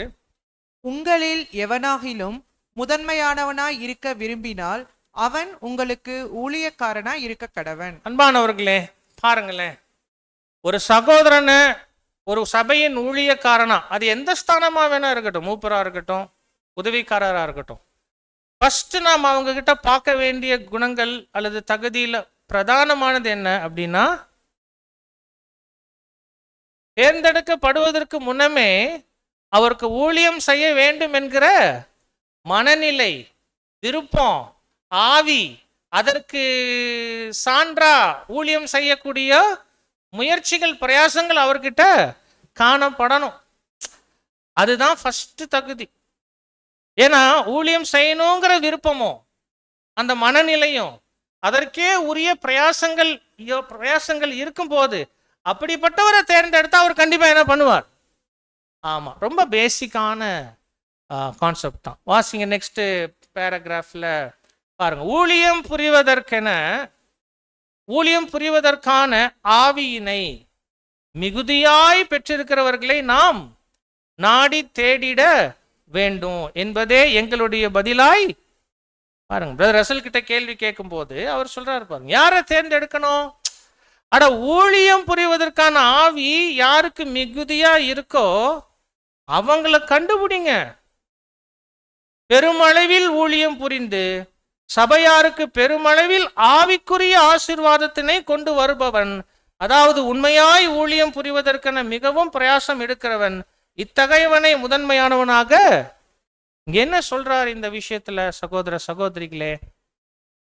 இதை வச்சே நம்ம 2 மணி நேரம் கூட பேசலாங்க சகோதர சகோதரிகள். ஏன்னா 7ஆம் தூதனுடைய எழுத்துக்கள் அவ்வளவு ஆழமான விஷயங்கள். இங்க சொல்லும்போது அவருக்கு ஊழியம் செய்கிற ஸ்பிரிட் இருக்கணும், மைண்ட் இருக்கணும், மிகுதியாய் ஊழியம் செய்கிற ஸ்பிரிட் இருக்கணும். அந்த ஊழியம் என்ன என்ன பண்ணணும்? சபையாருக்கு பெருமளவில் என்ன, ஒவ்வொன்றுக்கும் மீனிங் இருக்கு. பெரிய அளவில் ஏனோ செய்கிறாருங்க, இல்ல எவ்வளோ பிரயாசப்படுறார் அவர், எவ்வளோ சாக்ரிஃபைஸ் இருக்கு அவர்கிட்ட, என்ன டெடிகேஷன்ப்பா, அப்படி பார்க்கணும் அவரை. பெருமளவில் ஊழியம் புரிஞ்சு சபையாருக்கு பெருமளவில் என்ன ஆசீர்வாதம், அது முக்கியம், அது முக்கியம். நிறைய சமயங்கள்ல இந்த டெம்போரல் விஷயங்கள் வச்சு நம்ம கன்ஃபியூஸ் பண்ணிக்கிறோம். ஊழியம்னா அதுவும் வருதுதான், இல்லைன்னு சொல்லல. அதுக்குன்னு வர்றவங்க யாரு? டெம்போரல் ஊழியத்துக்குன்னு இருக்கிறவங்க உதவிக்காரர்கள், புரியுதுங்களா? அதை குவாலிஃபிகேஷனை எதுக்கு வைக்கக்கூடாது? எல்டர்ஸ்க்கு வைக்கக்கூடாது. ஆனா எல்டர்ஸ் அதுவும் செய்யறதுக்கு மனசு இருக்கணும். பட் எல்டர்ஸ்னா புரிஞ்சுக்கணும் அவங்க எந்த ஊழியம் செய்வதற்கு. அப்போ யாருனால எக்லீசியா எடிஃபை ஆகுதோ, பக்தியில விருத்தி ஆகணும், அந்த புது சிருஷ்டி இருக்குல்ல உங்களுக்குள்ள, ஒவ்வொருத்தருக்குள்ள, நமக்குள்ள அந்த புது சிருஷ்டி பூரிப்பாகணும், சந்தோஷப்படணும், எச்சரிக்கப்படணும், பலப்படணும். அந்த மாதிரி ஊழியத்தை யாரெல்லாம் செய்யறாங்க கண்டுபிடிங்க, வாய்ப்பு கொடுங்க. குவாலிஃபிகேஷன் சரிங்களா? அதிகமாக நான் அங்க பேசல. இது நமக்கு எவ்வளவோ எலெக்ஷன்ஸ் பங்கெடுத்திருக்கிறதுனால ஒருவேளை மறுபடியும் எலெக்ஷன் தான், மறுபடியும் எலெக்ஷன் சப்ஜெக்ட்னா ஷார்ப் ஆகணும் பாயிண்ட்ஸ், வேற ஒன்றும் கிடையாது. நம்ம கற்றுக்கொண்டது தான், ஆனால் அதை இன்னும் ஒரு படி அதிகமாக புரிந்து கொள்கிறோமா, அது ரொம்ப முக்கியம். ஸோ ஸ்பிரிட் ஆஃப் சர்வீஸ், ஊழியம் செய்வதற்கான ஆவி, அதற்கே உரிய மிகுதியான பிரயாசம், விளைவு, ஆவிக்குரிய ஆசீர்வாதம் ஒவ்வொரு புது சிருஷ்டி சபையில உணரும். ஒருவேளை இது தேர்ந்தெடுக்கப்படுவதற்காக சொல்றோம், பரவாயில்லை. ஆனா தேர்ந்தெடுக்கப்பட்டதற்கு பின்பு தேர்ந்தெடுக்கப்பட்ட எந்த ஒரு சபையினுடைய மூப்பருடைய பிரதான நோக்கம் இதுக்கு தான் நம்ம தேர்ந்தெடுக்கப்பட்டோம். மற்றதெல்லாம் செகண்டரி. தேவனுடைய மந்தைய ஆடுகளை அவரிடத்திலேயே சேர்க்கக்கூடிய உன்னதமான ஊழியம், அந்த நியூ கிரியேச்சரை டெவலப் பண்றதுக்கு ஏதுவா அந்த பண்ணணும், முடிஞ்ச அளவு செய்யணும். அது ரொம்ப முக்கியம். இது சொல்றதனுடைய ஒரு நல்ல கருத்து என்னன்னா, சிலருக்கு மனோபாவம் எப்படி இருக்கும்னா, கொடுங்க செய்யறேன், கொடுத்து பாருங்க செய்யறேன், அந்த மாதிரி இருக்கவங்களுக்கு தேர்ந்தெடுக்கக்கூடாது. புரியுதுங்களா? நிறைய பேருக்கு கன்ஃபியூஷன். பிரதர் கொடுத்து பார்ப்போம் பிரதர், பார்க்கறது ஏற்கனவே அவர் என்ன பண்ணிட்டு இருக்கணும், அது யாரா வேணா இருக்கட்டும், அந்த வாஞ்சி, அந்த மைண்டு, அந்த மென்டாலிட்டி எப்படி தெரியும்னா, உற்சாகமா தாழ்மையா ஏதாவது செஞ்சுக்கிட்டே இருப்பாங்க. அவங்களுக்கு ஒரு அங்கீகாரம் கொடுத்தா இப்ப அதிகாரத்தோட நல்லா செய்வாங்க. அப்படிப்பட்ட சகோதரர் உங்களுக்கு தெரியும், நீங்க செய்யலாம். தகுதி 2 நாம பார்க்கும்போது அன்பானவர்களே, வாசிங்க 1 பேதுரு 5:3. சுதந்திரத்தை இருமாப்பாய் ஆளுகிறவர்களாக அல்ல, மந்தைக்கு மாதிரிகளாகவும் கண்காணிப்பு செய்யுங்கள். So elders first of all அவங்க சபைக்கு அருமையான ஆசீர்வதிக்கிற ஊழியன். 2வது அவர் சபைக்கு நல்ல எக்ஸாம்பிள். அதுதான் 2வது குவாலிஃபிகேஷன். என்ன அப்படின்னா, ஒரு நல்ல எக்ஸாம்பிள். சுதந்திரத்தை இருமாப்பாய் ஆளுகிறவர்களை விடுங்க, ஆனா அவர் எப்படி இருக்கணும், மந்தைக்கு மாதிரியா இருக்கணும். ஸோ ஒரு எல்டர் புல்பீட்ல இருந்து செய்யற ஊழியம் முக்கியம். அதை விட பெரிய முக்கியம், இறங்கினதுக்கு அப்புறம் அவர் மீண்டும் ஏறுகிற வரைக்கும் எப்படி வாழ்றார் வாழ்க்கை, பர்சனல் லைஃப், தனிப்பட்ட வாழ்க்கை, தனி மனித ஒழுக்கம், பரிசுத்தம் எப்படி இருக்கு, குடும்பத்துல அவருடைய செயல்பாடுகள் எப்படி இருக்கு, தேவனுடைய குடும்பத்துல அவருடைய செயல்பாடுகள், அவருடைய குணங்கள், அவருடைய பேச்சு, அவருடைய தன்மை எப்படி இருக்கு, பொது வாழ்க்கையில பக்கத்து வீட்டுக்காரங்க, ஏத்த வீட்டுக்காரங்க, கூட வேலை செய்யறவங்க அவர் பத்தி என்ன ஃபீல் பண்றாங்க, நம்மால ஓரளவுக்கு அறிஞ்சுக்க முடியும். அதுல எல்லாமே நல்ல உதாரணமா இருக்கணும். அப்படின்னா ஒரு எல்டர் நல்ல எக்ஸாம்பிளா இருந்தா போதும், அது சபை அப்படியே என்ன பண்ணுவாங்க, அது ஒரு பெரிய விஷயம் சகோதர. மூப்பர்கள் எப்படி இருக்கிறாங்களோ எக்லிஷா கூட எப்படி தான் இருக்கும், சந்தேகமே வேண்டாம். வாங்க வாசிங்க, அடுத்த வரிகள் வாசிங்க. ரீப்ரிண்ட் 26:54. மூப்பர்கள் சபையில் மந்தைக்கு மாதிரிகளாக இருக்கும்படிக்கு மூப்பர்களுக்கு அப்போஸ்தலர் புத்திமதியை கூறுகின்றனர். ஏன் மாதிரியா இருக்கணும் அவங்க? மாதிரினா என்ன பாத்தீங்களா? இந்த தமிழ்ல கேட்டா இங்கிலீஷு, இங்கிலீஷ்ல கேட்டா தமிழ், அப்போ ரெண்டும் முடிஞ்சதுக்கு அப்புறம் ஹிந்தி ட்ரை பண்றது. ஓகே, எனக்கு கொஞ்சம் அப்ளை பண்ணி சொல்லுங்க. ஏன் மாதிரியா இருக்கணும்னு கேட்டேன். ஏன் அவங்க மாதிரியா இருக்கணும்? ஏன் மூப்பர்கள் மாதிரியா இருக்கணும்? ஏன் அது ஒரு குவாலிஃபிகேஷன்? மாதிரினா என்ன? அதான் கேட்டேன்னா பாருங்க, இப்ப பாருங்க, இவர் தமிழ்லயே எடுத்துக்காட்டுங்கிறார். ஓகே, அதை பார்த்து நாம் என்ன பண்ணலாம்? அதை பார்த்து கவனிச்சு உள்வாங்கி அதை அப்படியே என்ன பண்ணலாம்? ரெப்ளிகேட் பண்ணலாம். ஏன்னா நம்ம ஆவிக்குரிய பாதையில் இருக்கிறோம், நம்ம ஆவியின் கனிகள்ல பெருகணும். ஆனா அதை பிராக்டிக்கலா எப்படி காட்டுறது? நிறைய சமயங்களில் நமக்கு படிச்சாலும் புரியாது, போதிச்சாலும் புரியாது, கலந்துரையாடனாலும் புரியாது. ஆனா யாராவது ஒருத்தர் அதன்படி செய்தாங்கன்னா பச்சுன்னு, அதாவது ஆக்ஷன் ஸ்பீக்ஸ் லவுடர் தென் வாய்ஸ். நம்ம செயல்கள் வார்த்தைகளை விட வல்லமையுள்ளதாக இருக்கும். பொறுமையாயிருங்க, பொறுமையாயிருங்க, பொறுமையா இருக்கணும். அது நீடிய பொறுமை, அது ஹிப்போமோனே, இதெல்லாம் ஓகே. ஆனால் சோதனை வரும்போது ஃபுல் டென்ஷன், பேசினாலே பண்ணிட்டு இருந்தாருன்னு வைங்க, மற்றவங்களுக்கும் புரியாது. ஆனால் ஒரு கடுமையான சோதனை வரும்போது பொறுமையா ஒருத்தர் நின்று காமிச்சார்னா, அது எல்டரா இருந்துச்சுன்னா, எக்லீஷாக்கு ஒரு வருஷம் முழுக்க பொறுமை பற்றி எடுக்க வேண்டிய சப்ஜெக்ட் அந்த ஒரு இன்சிடென்ட்ல அந்த எல்டர் காமிச்சிருப்பான். ஆச்சரியப்படுவாங்க, ஓ பிரதர் மாதிரி தான் பொறுமையா இருக்கணும். ஸோ அதான் மாதிரி. அதனால அவங்க மாதிரியா இருக்கும்படி பார்க்கணும். நெக்ஸ்ட் வரிகள் வாசிங்க. எதுல எல்லாம் மாதிரி? சாந்தத்திற்கும் பொறுமைக்கும் சகோதர சிநேகத்திற்கும் இணக்கத்திற்கும் மூப்பர்கள். ஒரு வார்த்தையும் பேசலாம் 1/2 மணி நேரம். இது நிமித்தம் பாருங்க, ஏன் இவைகள்ல மாதிரியா இருக்கணும்? இது நிமித்தம் சகோதரர்கள் அதிகமாக இந்த மூப்பர்களை பார்த்து படிக்கும்போது மந்தையின் மத்தியில் கர்த்தருடைய ஆவி அதிகமாக காணப்படும் மற்றும் ஆவியின் கனிகளும் கிருபைகளும் கூட. ஒரு எக்லீஷா தேவன் எதிர்பார்க்கக்கூடிய கனிகள்ல வளர்ந்து பெருகக்கூடிய சகோதர சகோதரிகள் உள்ளடக்கினதாக இருக்கணும்னா கண்டிப்பா எல்டர்ஸ் அதே ஆவியின் கனிகள்ல வளர்ந்து பெருகிறவர்களாக, அவங்க மத்தியிலேயே அவங்க தான் அதிகமா வளர்கிறவர்களா இருக்கும். ஒரு எக்லீஷால அதிக பொறுமை, அதிக அன்பு, அதிக இரக்கம், அதிக சகிப்புத்தன்மை எல்டர்ஸ் கிட்ட தான் இருக்கணும். எல்டர்ஸ் கிட்ட தான் இருக்கணும். அப்படின்னா என்ன? எல்டர்ஸ் கோவப்படக்கூடாது, எரிச்சல் அடையக்கூடாது, சத்தம் போட்டு பேசக்கூடாது, அன்பற்றவர்களா இருந்துடக்கூடாது. அதெல்லாம் பேட் எக்ஸாம்பிள்ஸ். ஒருவேளை அதை சகோதர சகோதரிகள் பார்த்தா சந்தேகமே வேண்டாம், சகோதர சகோதரிகள் அதை ஸ்டாண்டர்டா வச்சுட்டு அவங்க கிட்டயும் அதே தான் நடக்கும். அது நடந்துடக்கூடாது. எவ்வளவு அருமை. அடுத்த வரிகள் போங்க. ஒரு சிறு கூட்டமான கர்த்தருடைய ஜனங்களுக்கான மூப்பர் தனது உரிமைகளை வலியுறுத்துபவராகவோ கர்வமிக்கவராகவோ நடத்தையிலும் தொனியிலும் அல்லது பார்வையிலும் அதிகார தோரணை உள்ளவராகவோ இருப்பாரானால் இதன் விளைவாக இப்படிப்பட்ட மூப்பருடைய செல்வாக்கின் அல்லது ஆதிக்கத்தின் கீழ் காணப்படுபவர்கள் மத்தியில் யார் பெரியவன் என்பதற்கான போராட்டங்களும் போட்டி மனப்பான்மைகளும் பேராசைகளும் சண்டைகளுமே ஏற்படும். ஸோ அப்படி இருக்கக்கூடாது. ரொம்ப பாயிண்ட்ஸ், இதை எக்ஸ்பிளைன் பண்ணுங்கிற அவசியம் கிடையாது. அவர் இப்படி இருக்கணும் நல்ல எக்ஸாம்பிளா, அவர் இப்படி இருக்கக்கூடாது பேட் எக்ஸாம்பிளா. நல்ல எக்ஸாம்பிள் காமிச்சார்னா எக்லீஷா அதே நல்ல எக்ஸாம்பிள் காமிக்கும். பேட் எக்ஸாம்பிள் காமிச்சார்னா எக்லீஷா பேட் எக்ஸாம்பிள் காமிக்கும்.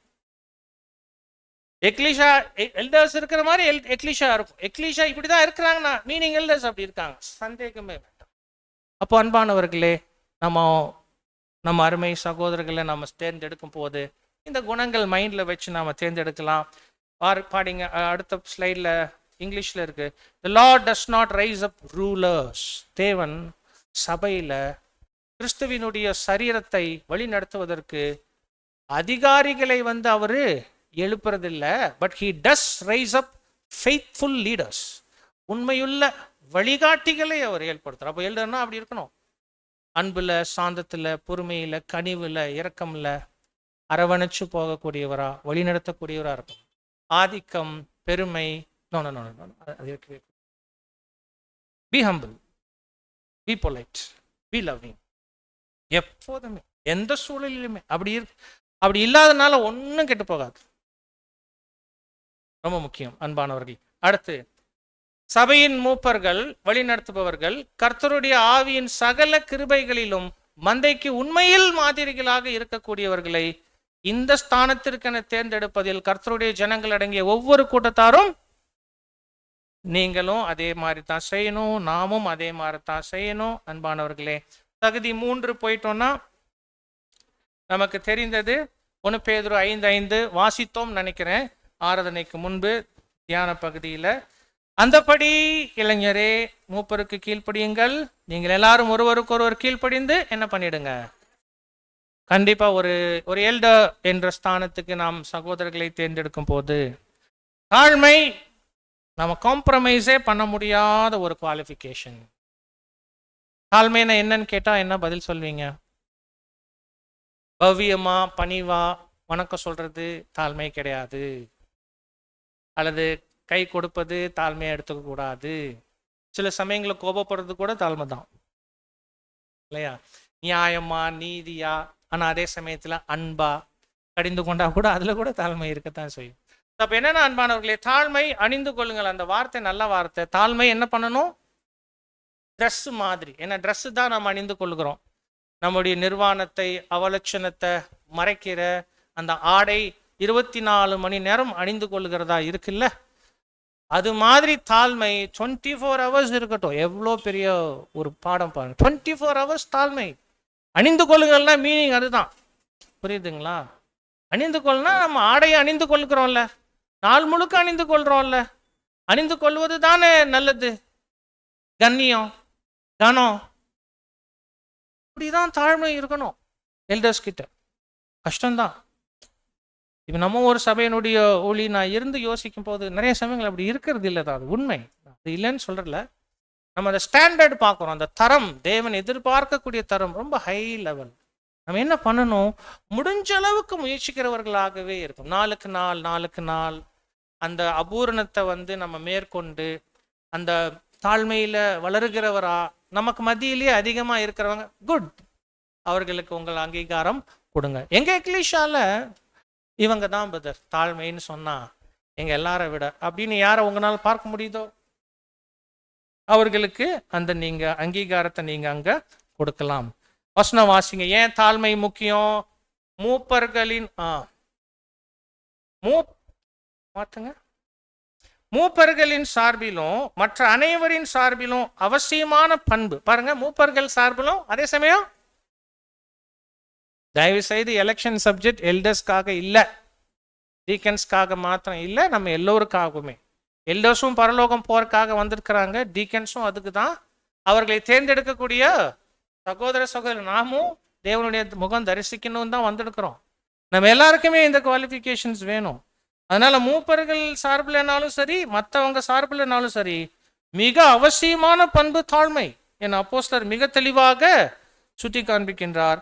மனத்தாழ்மை அணிந்து கொள்ளுங்கள் என்ற அவரது புத்திமதி எவ்வளவு அருமையா இருக்கு. ஏன்? அடுத்த ஸ்லைடு. தாழ்மை உள்ளவர்கள் கற்பிக்கப்படத்தக்கவர்கள். அப்படின்னா ஒரு எல்டர் கூட என்ன என்ன என்ன என்ன பண்ணணும்? என்ன பண்ண வேண்டியவர் தான்?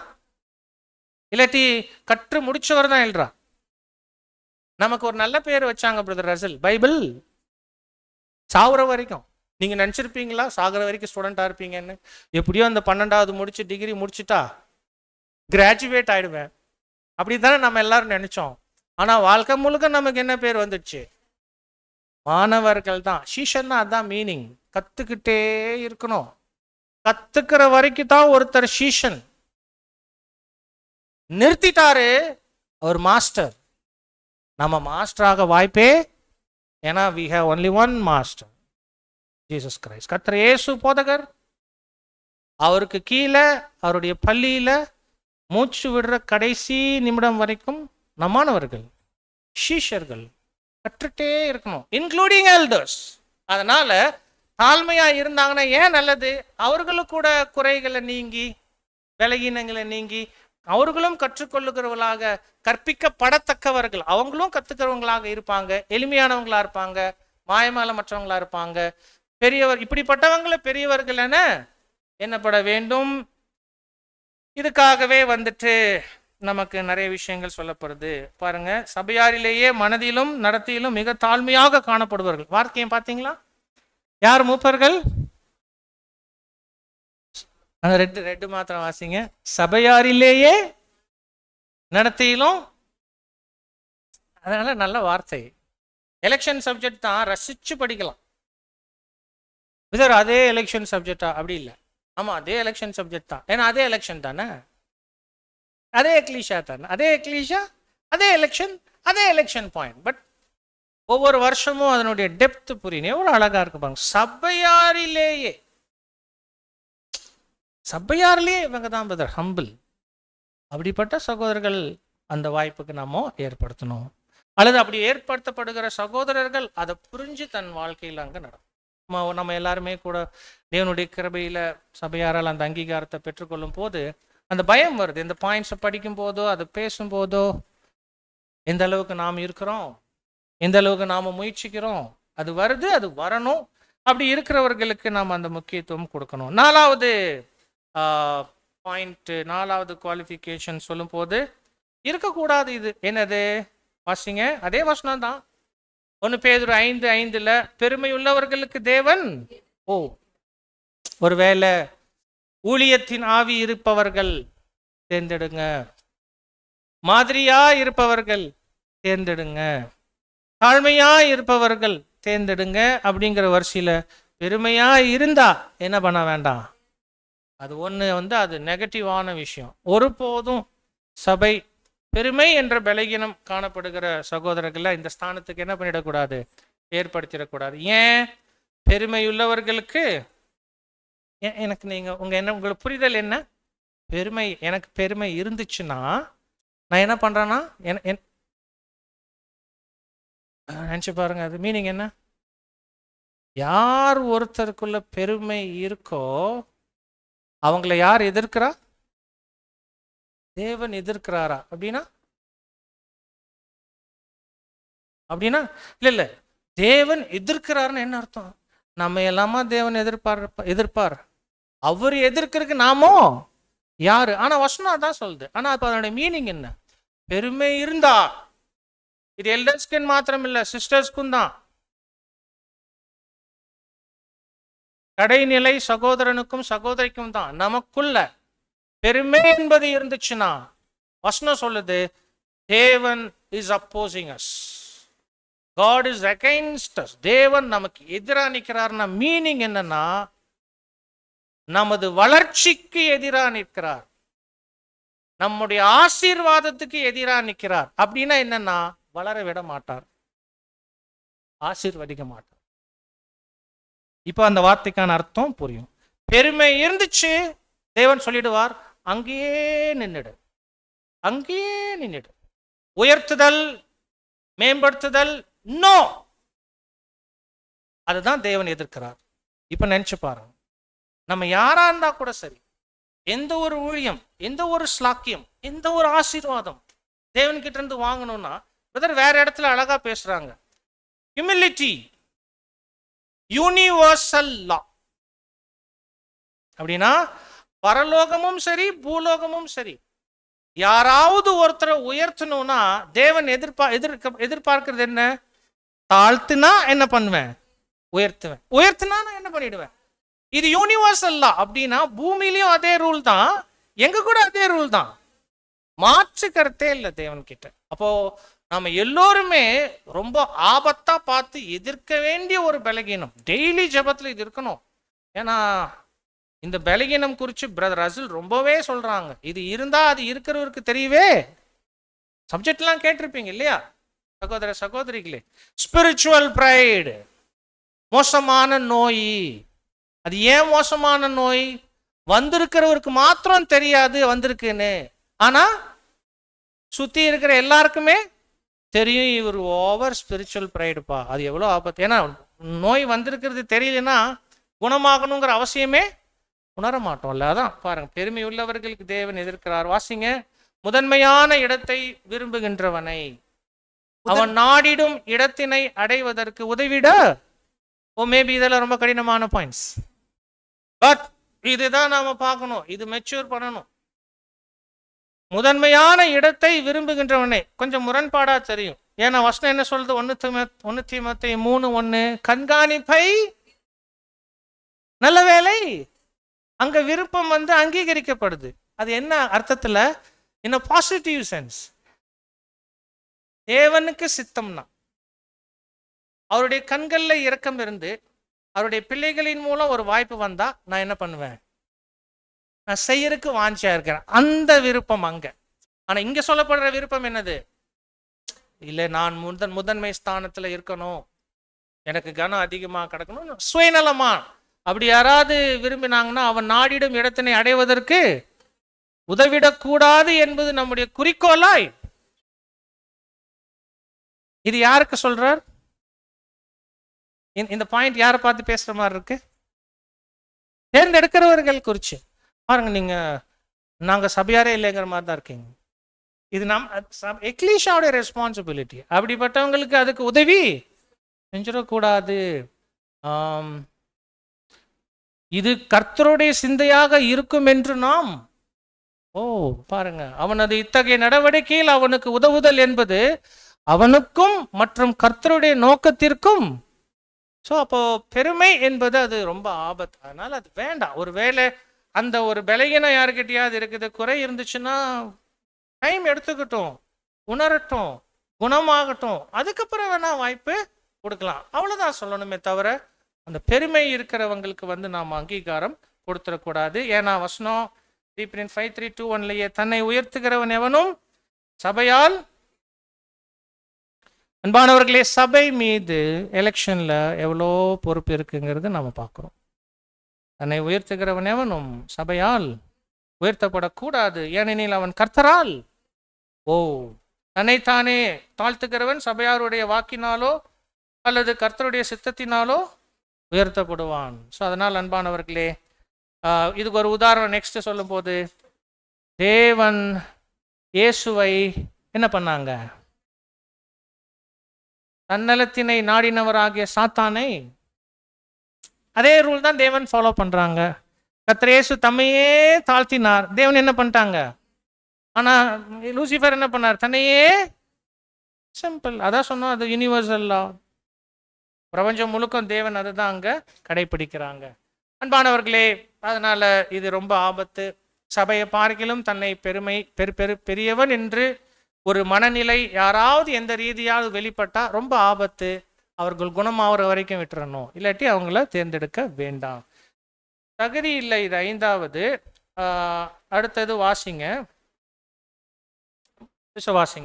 ஆவிக்குரிய பெருமையானது வளருவதை சபையார் கவனிக்கும் பட்சத்தில் சபையார் உடனடியாகவும் மற்றும் அன்புடனும் மற்றும் நல் நோக்கங்களுடனும் செயல்படும் வண்ணமாக ஆவிக்குரிய பெருமை மேட்டிமை அடைந்து வரும் ஒரு நபரை சபையாருக்கென்றுள்ள எந்த ஓர் ஊழியத்திற்கென்றும் தேர்ந்தெடுக்கப்படாமல் மாத்திரம் காணப்பட வேண்டும். ஆமா, ஒருவேளை அந்த ஸ்பிரிட் சம்பந்தப்பட்ட நபருக்கும் சபைக்கும் ஆபத்து விளைவிக்கும் என்பதை புரிந்து கொண்டு சபையார் அவர் குணமாவதற்கு விட்டுடணும். எந்த ஊழிய ஸ்தானத்திலையும் அவங்களை என்ன பண்ணிடக்கூடாது? ஏற்படுத்திடக்கூடாது. அப்போ எந்தெந்த குணங்கள் தேர்ந்தெடுக்கப்படுவதற்கு சகோதரர்கள் சபையின் மத்தியில கண்டிப்பா காண்பிக்கணும். அதை பார்த்து சகோதர சகோதரிகள் அவர்களை தேர்ந்தெடுக்கணும். ஆனா எந்த குணங்கள், எந்த பலகீனங்கள் சகோதரர்கள் போராடி மேற்கொண்டு அதை இல்லாம பார்த்துக்கொண்டு சபையார்கிட்ட காமிக்கணுமோ அது காமிக்கணும். மாறாக இருக்கக்கூடாத இந்த பலகீனங்கள் இருந்துச்சுன்னா ரொம்ப ரொம்ப ரொம்ப ஆபத்து. அது எல்லோருக்குமே ஆபத்து. ஒருவேளை சபை இந்த வேலையை செய்ய தவறிட்டா, யாராவது ஒருவர் பெருமையுள்ளவராக இருக்கிறார், அகந்தையுள்ளவராக இருக்கிறார், நமக்கு தெரிய வருது, ஆனா சபை ரொம்ப கேர்லெஸ்ஸா இருந்துட்டாங்க, அந்த விஷயத்துல என்ன பண்ணுவாங்க தேவன்? கடைசி பாயிண்ட் வாசிச்சு முடிக்கலாம். இப்படியாய் சபையார் உதவி செய்ய தவறிடும் போது அந்த நபருடைய நன்மைக்கென ஒன்று தொழிலில் பின்னடைவுகள் அல்லது இழப்புகள் மூலம் அல்லது சரீர பிரகாரமான நோய் மூலம் அல்லது அந்நபருக்கு சிறந்ததா இருக்கும் என்றுள்ள ஏதோ ஒன்றின் மூலம் அந்நபரை கர்த்தர் சிட்சிப்பதை தவிர சகோதரனுக்கு நம்ம தான் காவலாளி அப்படிங்கிற விஷயம் புரிஞ்சு ஒவ்வொரு சகோதரனும் தேர்தலின் விஷயத்துல விலகினம் உள்ளவர்களை நாம ஏற்படுத்தாம இருந்துட்டா ரொம்ப நல்லது. அது அவருக்கு நாம செய்யக்கூடிய உண்மையான உதவி. அவருக்கு நாம் அந்த உதவி செய்யாட்டி கண்டிப்பா யார் உதவி செய்ய வந்துடுவாங்க? தேவன் ஸ்டெப் எடுப்பாங்க. அந்த ஸ்டெப்பு இந்த மாதிரி இருக்கும். அப்போ பாருங்க, அப்போ உடன் சகோதரர்கள் விஷயத்துல நாம தான் பொறுப்பா நடந்துக்கணும். கர்த்தருடைய பிள்ளையாயும் மற்றும் நீதியில் சரி பண்ணப்படுவதற்கு அவசியமான நிலையில் காணப்படுகிறவர்களாயும் உள்ள ஒவ்வொருவருக்கும் இதை கர்த்தர் செய்வார் என்று நாம் நம்பிக்கை கொண்டிருக்கிறோம். கர்த்தர் தம்முடைய ஜனங்களை நியாயம் தீர்த்து, அதாவது தண்டிச்சு சிட்சித்து என்று எழுதப்படவில்லையா? அன்பானவர்களே, பாடத்தினுடைய நிறைவுக்கு நாம வந்துடலாம். ஸோ இதுவே உங்களுக்கு இன்னைக்கு நாம பாடமாக பேச விரும்பிட்ட விஷயங்கள். பாருங்க, இப்போ முதல் பகுதியோட இதை லிங்க் பண்ணலாம். இப்போ நம்முடைய மனசாட்சி தேவனுடைய வார்த்தைகள் கவனிக்கும் போது எலெக்ஷன்ல ஒருவேளை எப்படிப்பட்டவர்களை எந்த தகுதி உள்ளவர்களை தேர்ந்தெடுக்கணும் என்று மனசாட்சிக்கு உணர்த்தப்படுது இல்லையா தேவ வசனங்களின் மூலம். இப்போ இந்த மனசாட்சி எப்படிப்பட்டவங்களுக்கு அங்கீகாரம் கொடுக்கணும், எப்படிப்பட்டவங்களுக்கு கொடுக்க கூடாதுன்னு சொல்லுதோ, எக்ஸாக்டா என்ன பண்ணணும்? கீழ்ப்படியணும். இப்ப நம்ம ஒரு ஆங்கிள் தான் எடுத்துட்டோம் தகுதி என்று சொல்லி. இன்னொரு கோணம் இருக்கு இல்லைங்களா? சரி, எலெக்ஷன்ல நாம ஒவ்வொருத்தரும் வந்து நம்ம பங்களிப்பை எவ்வளவு பயத்தோடு ஆவியின் சிந்தையோடு செய்யணும், அதுக்கும் ஆலோசனைகள் இருக்கா இல்லையா? அந்த ஆலோசனைகளும் நம்ம மனசாட்சிக்கு உணர்த்துகிற விஷயங்களுக்கு நம்ம என்ன பண்ணணும்? முழுக்க கீழ்ப்படியணும். அதான் மனசாட்சியை புரிந்து கொண்டு, ஒருவேளை அது நம்ம எக்லீசியாவுடைய எலெக்ஷன்ல சொன்னா, எலெக்ஷன் காரியங்களில் தேவனுடைய வார்த்தைகளும் ஆலோசனைகளும் நமது மனசாட்சிக்கு சரி என்று, நீதி என்று, நன்மை என்று, ஆரோக்கியம் என்று, உகந்தது என்று எதையெல்லாம் உணர்த்துதோ அந்த வழி நடத்துதலுக்கு கீழ்ப்படிஞ்சு உங்க பங்கு செய்வது ரொம்ப ரொம்ப முக்கியம். கண்டிப்பா நாம் எல்லோருமே அப்படி செய்யும் போது அருமையான சகோதரர்களை நாம் தேர்ந்தெடுப்போம். அவர்களுக்கு நன்மையாக, தேர்ந்தெடுக்கக்கூடிய நமக்கு நன்மையாக. அன்பானவர்களே, ஒருவேளை இனி வரப்போகிற நாட்களில் உங்களுக்கு வேற எலெக்ஷன் பாடங்கள் வரதான் செய்யும், வேற ஒரு கோணங்கள் இருக்கும். பட் அதுக்கு எல்லாத்துக்குமே இந்த மனசாட்சிக்கு கீழ்ப்படியணுங்கிற அந்த ஒரு பகுதியை உங்களுக்கு அன்பாக நினைப்பூட்டுகிறேன். நீங்கள் என்ன பாயிண்ட்ஸ் கேட்டாலும் சரி, என்ன சப்ஜெக்ட் கேட்டாலும் சரி, அது புதுசோ அல்லது ஏற்கனவே கேட்டது தான், ஆனால் இன்னும் ஆழமாக பரவாயில்ல, தேவன் அப்படித்தான் நம்மளை வழி நடத்துவாங்க. ஆனால் அது எல்லாம் மனசாட்சிக்கு தேவன் உணர்த்துகிறார். அந்த மனசாட்சி அதன் அடிப்படையில் யார் கரம் உயர்த்தணும், யார் கரம் உயர்த்தக்கூடாது சொல்லுதோ கீழ்ப்படிய முடிந்தவர்களாக இருக்கணும். தேவன் வருகிற தேர்தலிலும் உங்களுடைய ஐக்கியத்தை, உங்களுக்கே தேவையான அருமையான ஊழியர்களை தந்து ஆசிர்வதிக்க என்னுடைய ஜெபங்களிலும் நான் நினைவு கூறுகிறேன். ஆமென்.